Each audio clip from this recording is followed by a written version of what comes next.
song na galing sa ating masugid na taga-suporta na si, ipakita natin yung kanyang comment. It's me, Nathan. Alright, yan yung request ni Lods Nathan. Bali ang kanyang request ay yung Love of My Life ni Jim Brickman. Pasensya ka na idol kung ngayon ko lang ito naituro dahil talang ginawa ko ay pinag-aralan ko muna yung kanta. Inalam ko muna kung paano yung kantahin para mas madali lang ako makarelate pag ginagawan ko siya ng chord. Parang pagluluto lang yan. Bago mo pag-aralan yung isang putahe, di ba? Alam mo muna kung ano yung lasa niya. Bali itong chords na ituturo ko sa inyo ay sariling gawa ko lang. Kung hindi siya masyadong eksakto sa inyong pandinig, ay tingin na lang kayo sa Google. Meron naman siguro doon. Pero gagawin ko lahat para mailapit yung tunog. Kahit acoustic guitar lang yung gagamitin. Okay? Ginamit natin dito yung ating kapo sa ikalimang fret ng ating gitara. Simulan natin sa intro na ganito. Ituturo ko rin naman yung mga simpleng chords lang sa kanyang intro. Pero ito muna, nadidinig natin yung ganito sa original na recording ng Love of My Life. Okay? Ipaparinig ko muna.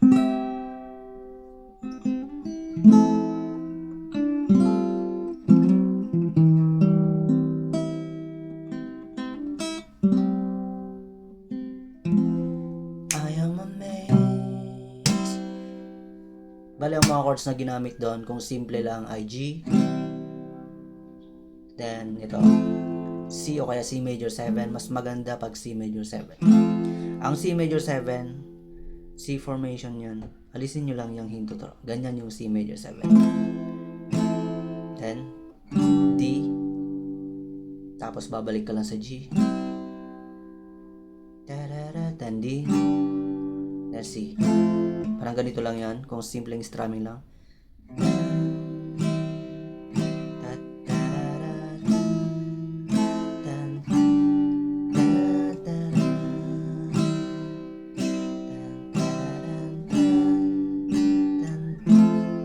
Ganun lang.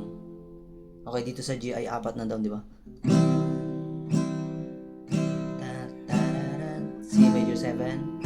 Yan, dalawang strum, papuntang D, dalawang strum din. Pabalik sa G, 2, 3, D. Yan, sa huling chord ay normal C na. Huwag na kayo mag C major 7. Nasa screen naman kung ano yung susundin yung mga chords. Okay, kaya ilalagay ko talaga yung eksaktong chords niyan. Okay, tapos mamaya ilalagay ko rin yung lyrics. Okay, tuturo na natin sa mga tropa natin na gusto yung intro na ginawa ko kanina. Okay, ang gagawin nyo, bali chord G pa rin naman to, pero broken chord ko siya, inimbento ko lang siya. Ang ginawa ko, pinindot ko second string to, second string, third fret. Yan, syempre gamitin yung inyong index finger. Tapos first string ito, 7 fret first string. Yan, second string, third fret. Dalawang string lang yung napindot, pero ang i-strum nyo dyan ay tatlong string, 3, 2, 1. Ganito lang. Parang mabilis na plucking, nakalabit 3, 2, 1, ganito. Pero parang strum na din, di ba? Yan. Tigil siya ng konti, hinga, then ganito.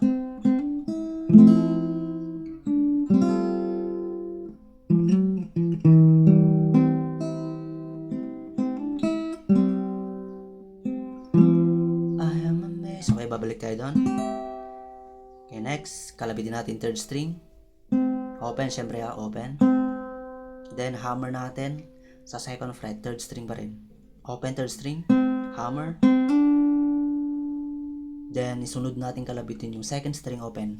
Ganitong tunog niyan. Okay, ulitin natin. Then mag-position kayo ng C major 7. Strumin nyo siya ng smooth. Okay. Next, yung third string, second fret. Tapos D11. Yung D11, isang string lang. Second string, first fret. Okay, ulitin natin.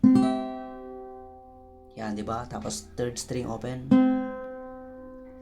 Then hammer natin sa second fret yung third string. Next, second string open. Tapos C major 7. Then third string, second fret. D11, strum lang din ng isa. Okay, ganito ang tunog niyan.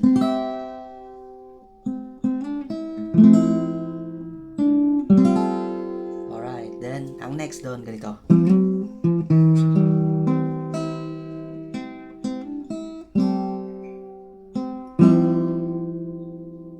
Okay, doon tayo sa part na okay, itong 5th string nasa 3rd fret yan, i-slide natin sa 5th fret.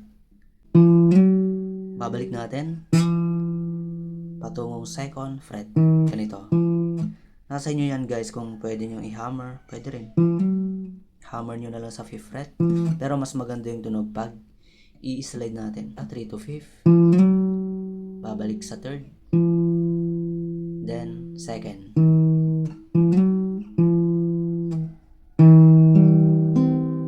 Yon.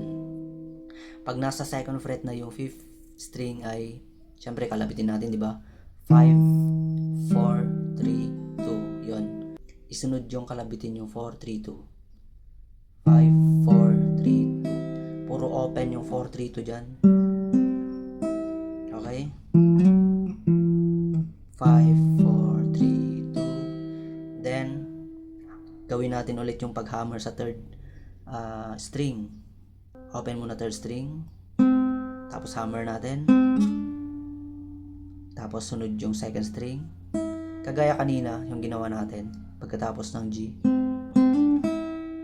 Tapos balik ang chord na to ay D. Isang string lang ulit yung pindutin natin. 2nd string, 3rd fret.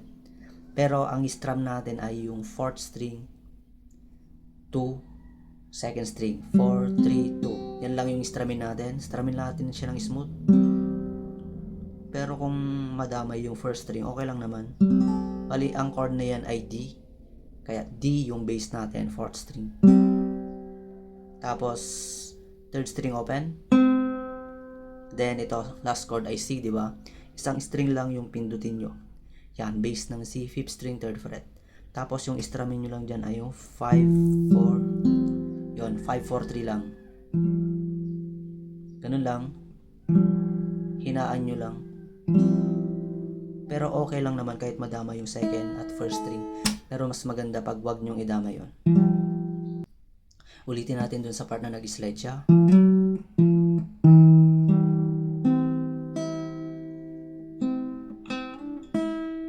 D, 3rd string open, then C, I am a mess. Okay, ulitin natin lahat mga lods. Kung hindi nyo nasusundan, pwede nyo ibalik-balik. Pwede nyo balik-balikan, makukuha nyo na yan.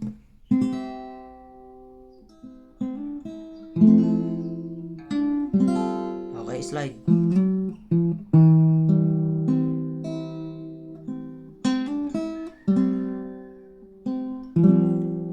I am a mess.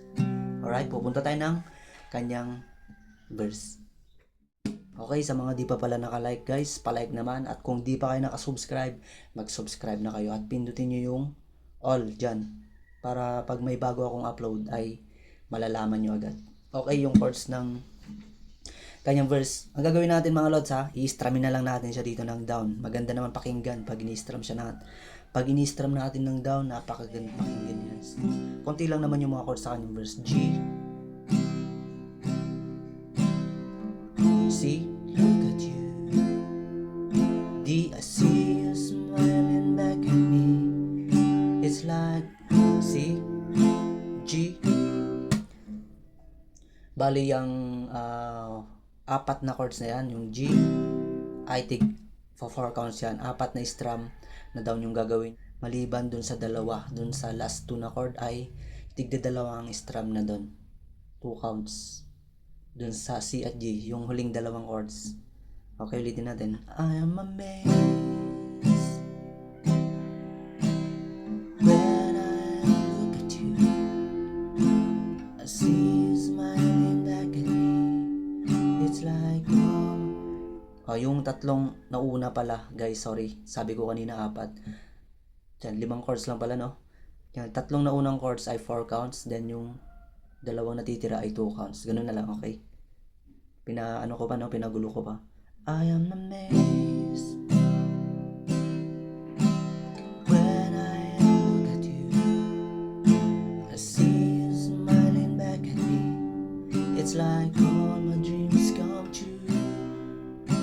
Then, second verse, hinati ko guys, ginawa kong 4 na verses to. Pero pwede naman kahit pagsamahin nyo yung first at second verse, pwede nyo gawing first verse yun.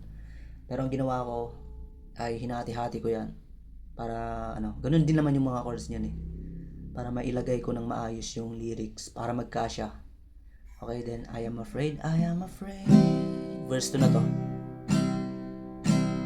If I lost you, girl, I'd fall to the crack and lose my track in this crazy lonely world.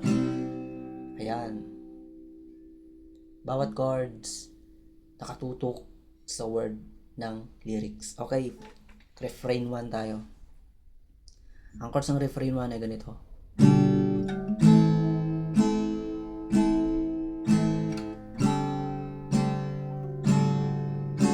And faith, give me the strength, get me holding on. Ang unang chords dyan ay D over F sharp. Galing sa G kanina, di ba, yung verse. Ang gawin nyo na lang, ang D over F sharp nyo, galing G, ito lang yung lilipat nyo, yung bass lang. Yan, 6th string, 2nd fret, bass lang ng F sharp.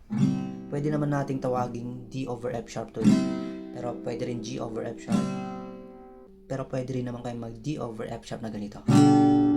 Pero sabi ko nga, galing G, kahit iwanan nyo yung dalawang yan, lipat nyo lang yung, yan, sa 2nd fret, 6th string.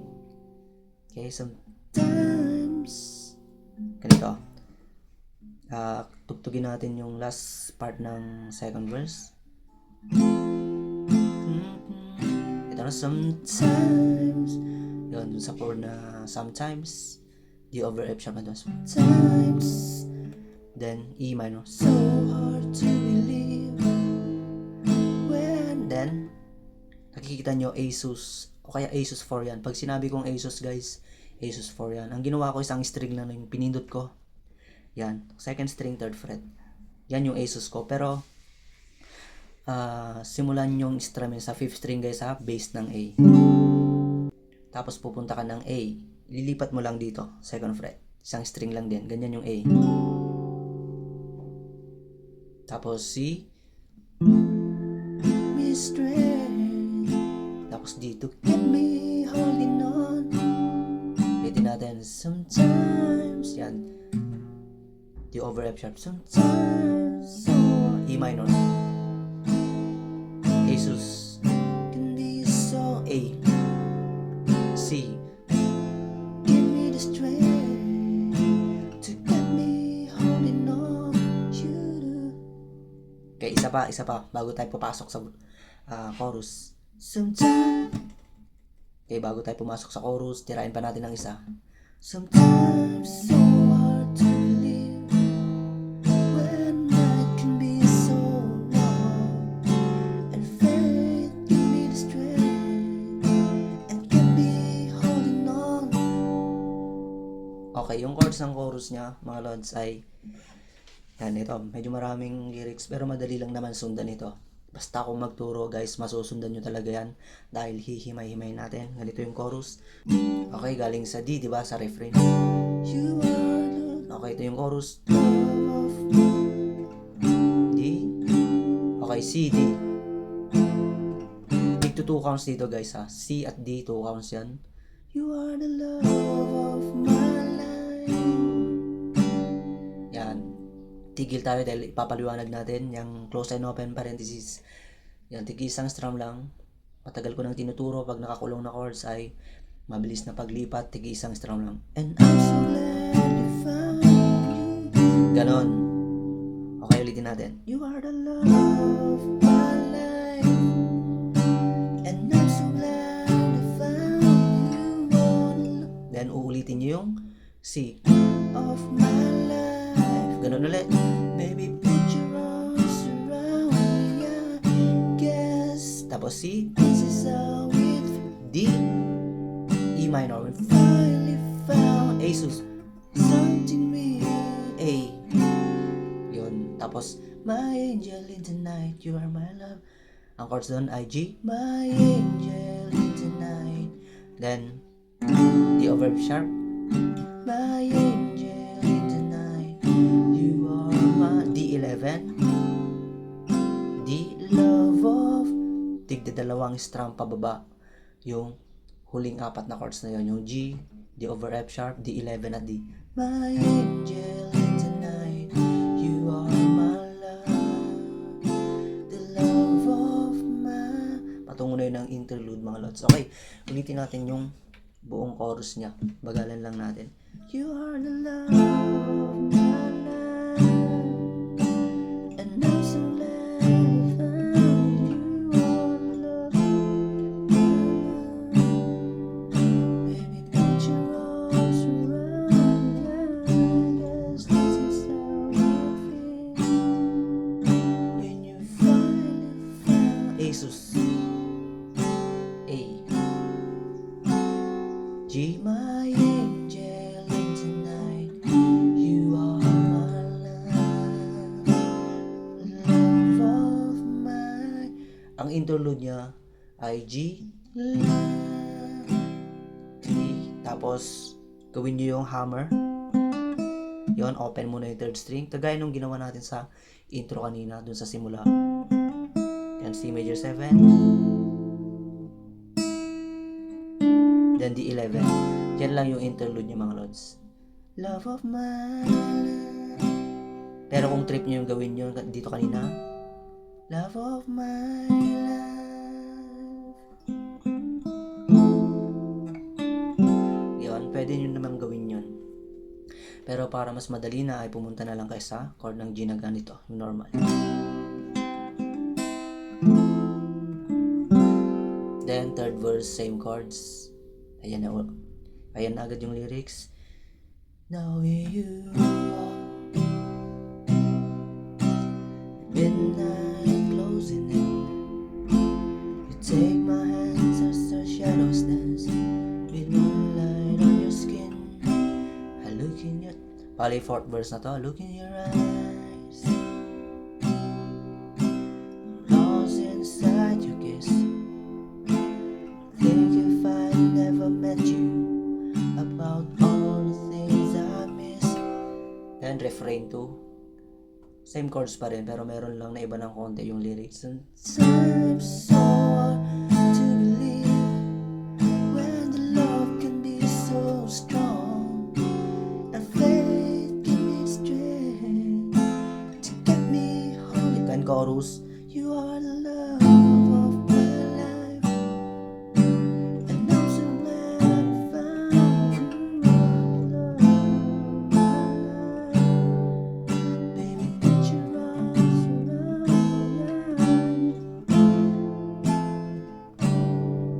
When you finally found something real, my angel, tonight you are my love, the love of my...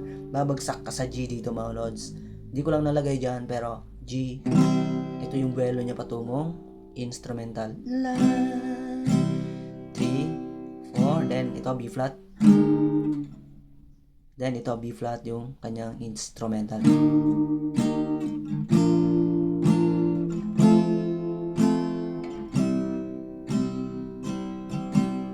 Babalik sa B flat, C, G. You wanna love. Okay, pero mas maganda pakinggan mga lods, diba? Dito sa B flat ganito. Ganito, B flat. Diba ganito yung B flat? Kahit alisin nyo yan. Yon, i-slide nyo yung inyong pinky finger. Nakapindot sa second string, diba? Nasa third fret. I-slide nyo yan sa fourth fret, yung pinky nyo. Tapos sunod yung kalabitin yung first string. Ganito. Okay? Tapos F, C, G, 2, 3, 4. Balik sa B flat. C, G. You wanna love. Pag nakarating sa G, pag in-strum nyo ng dalawa, you want, yun, kakanta na ulit ng chorus. You wanna, then ulitin nyo yung chords ng chorus. Syempre, yung mga lyrics. Love my life, and that's a lie. lang mga lods. Then, ulit-ulitin nyo lang yon.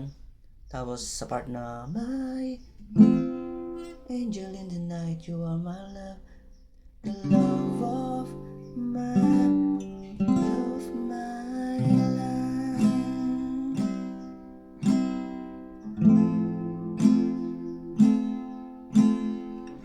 Yon.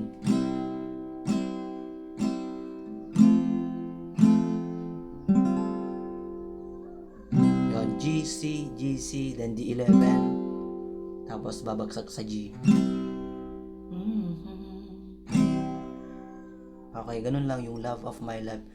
Ulit-ulitin yung mga lods ha. Balik-balikan nyo kung medyo naguguluhan kayo. At sana may natutunan ulit kayo. Maraming salamat po. At abangan nyo yung mga susunod nating video. Okay? Lamang po at mabuhay po tayong lahat. Bye-bye.